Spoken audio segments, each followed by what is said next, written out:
Boa tarde, bem-vindos a mais um programa Fé dos Homens da Responsabilidade do COPIC, o Conselho Português de Igrejas Cristãs. Neste próximo domingo celebraremos o 5º domingo da Quaresma. E o texto do Evangelho para este domingo é João, capítulo 12, versículos 20 a 33. Um texto que, mais uma vez, faz surgir a intervenção de Deus que do alto fala, e no caso do texto de hoje, segundo as palavras de Jesus, não por causa dele mesmo, mas para que aqueles que estão ao seu redor possam entender aquilo que vai acontecer. Pastora Miriam, como explicamos este texto, como interpretamos e como lhe damos uma atualidade também para nós? No fundo, a história de Jesus, mesmo nós, quando pensamos nele, pensamos se ele foi apenas alguém que chegou a uma proximidade, a uma intimidade com Deus, ou se ele era a própria manifestação da glória de Deus no meio dos homens. Essa era a questão que os discípulos tinham dentro de si.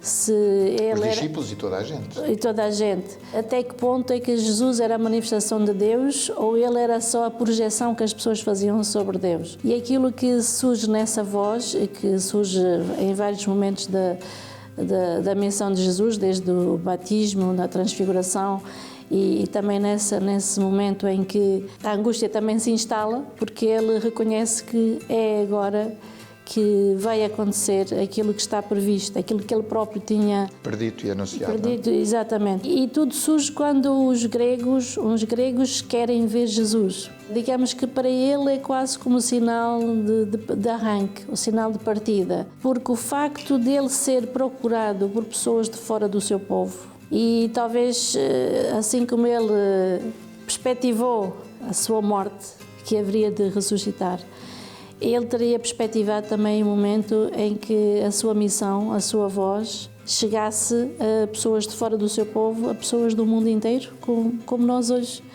e que isso tivesse também nos seus planos. Para que ele pudesse realmente ser erguido, como diz em João, e quando fosse erguido todos atrairia assim, o facto de ele já estar a atrair pessoas de fora à sua missão, significava para ele que era hora dele ser erguido, ou seja, era hora dele ser crucificado, que João usa o termo ser glorificado. Ser glorificado para João é a mesma coisa que ser crucificado, e é esse o ponto alto da manifestação da missão que Jesus nos traz. E essa voz, no fundo, contrabalança a angústia em que os discípulos estariam cada vez mais a ser preparados por Jesus para um tempo de sofrimento, de dor e de descrédito aos seus próprios olhos. E essa voz diz que Deus, em quem Jesus confia absolutamente, não iria deixar de se manifestar. Ele já se tinha manifestado no passado, no tempo em que Israel estava sendo humilhado, no Egito, na Babilônia, em tantas circunstâncias, o seu poder extraordinário manifestou-se e ele confiava absolutamente que este era o passo final da redenção de Deus, não só do povo de Israel, mas de todos aqueles que viessem a reconhecer esse Deus. Há um outro aspecto interessante deste texto, e talvez fugindo agora um bocadinho dessa perspectiva que nos está a falar, que é a questão daqueles estrangeiros quererem conhecer. A palavra conhecer é uma palavra muito curiosa no texto bíblico. Sim. Como é que verdadeiramente se processa esse conhecimento? Porque conhecer não é apenas perceber quais são as ideias, certamente.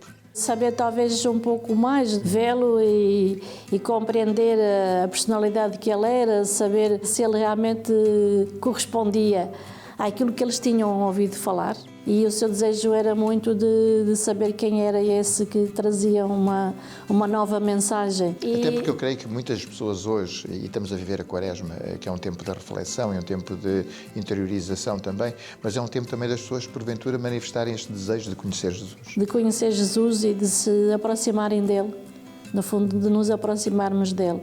Mas quando nós nos aproximamos daquele que pode ser, digamos, quase como um ídolo, que às vezes se transforma, não no sentido de um ídolo anti-Deus, mas de alguém que temos como alguém com um grande ascendente sobre nós, há o risco de nós idealizarmos uma realidade diferente daquilo que ela é. Mas Jesus não é aquilo que nós idealizamos, Ele é Ele próprio, E ele verdadeiramente veio por sua iniciativa e por sua iniciativa ele realizou a sua obra redentora. Porque aqui conhecê-lo significa claramente perceber qual é a sua opção de vida, qual é o seu caminho. E aí há um choque tremendo. Mais uma vez, todo o projeto de Jesus passa Pelo tal momento de glorificação, por exemplo, que no fundo é a cruz. e ao mesmo tempo por ele enfrentar o sofrimento maior, porque ao mesmo tempo que Jesus prediz muitas vezes a sua morte e o seu sofrimento para preparar os seus discípulos, ele não é alguém que deseja a morte, não é um suicida. Ele é alguém que ama a vida e ama a sua vida como qualquer um de nós ama a sua vida, mas aí está em contraponto. Todo aquele que se ama a si mesmo perde-se. Exatamente, essa é uma das passagens também importantes do texto. Portanto, para que ele verdadeiramente se realize, ele tem que abdicar de si próprio e, ao mesmo tempo, ao viver o sofrimento e ao enfrentar o sofrimento, Jesus passa a ser o símbolo de que Deus, por uma vez, está connosco dentro do nosso sofrimento. Ou seja, ele irmana-se com o sofrimento humano, nomeadamente quando se trata de um sofrimento que redunda em injustiça, porque Ele é aquele que nos veio para dar tudo e é aquele que foi rejeitado pelos homens. Portanto, nessa perspectiva, o seu caminho de progresso é um caminho de irmanação com o nosso sofrimento e de transformação do nosso sofrimento num sofrimento com sentido. É esse verdadeiro Cristo que os gregos, portugueses, pessoas de toda a parte do mundo acabam por finalmente reconhecer quando se aproximam de Jesus. No fundo, aqui, talvez para terminar o nosso programa, lembramos aquelas palavras: eu não vim para ser servido, mas para servir. Ou seja, servir. Não para ganhar a minha vida, mas perdê-la por amor dos outros. E cada um de nós é um instrumento desse serviço de Deus. Obrigado, pastora Miriam, uma vez mais. Obrigada. O nosso programa chega ao fim. Nós voltaremos a estar convosco em breve. Até lá, o nosso desejo é o de sempre. Fiquem bem, fiquem com Deus.